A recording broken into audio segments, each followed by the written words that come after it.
اللہ تعالیٰ فرما رہے تعاونو، تعاون کرنا اردو میں بھی بولتے ہیں نا، ایک دوسرے کی مدد کرنا، عین واو نون روٹ ورڈ ہے اس کا، تعاونو ایک دوسرے کے تعاون کرو، ایک دوسرے کی مدد کرو، البر نیکی پر، البر نیکی کے کام، تمام نیکی کے کام، والتقوی اور تقوی پر،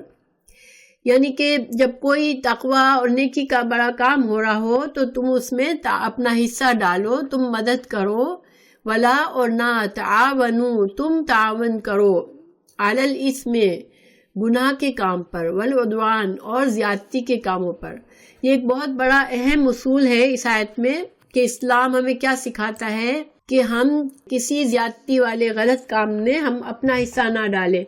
اسلام ہمیں سکھاتا ہے کہ ظالم کا ساتھ مت دو، چاہے کوئی بھی ہو۔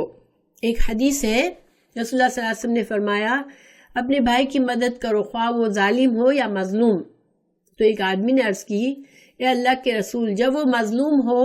میں اس کی مدد کروں گا، لیکن اگر وہ ظالم ہو تو پھر میں اس کی کس طرح مدد کروں؟ فرمایا اس وقت اس کی مدد یہ ہے کہ اسے ظلم سے روکو،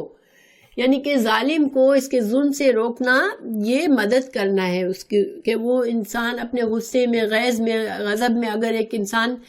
زیادتی کر رہا ہے کسی پر، اگر وہ دوسرا بندہ اس کو شے دے گا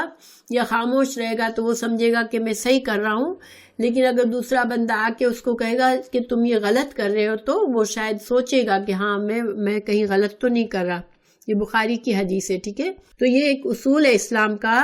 کہ اچھے خیر کے بھلائی کے کاموں میں ایک دوسرے سے مدد کرو، ایک دوسرے کو تعاون کرو، اور جو انسان تعاون کرتا ہے اس کا وہی اجر و ثواب ہوتا ہے جو نیکی کرنے والے کا ہوتا ہے۔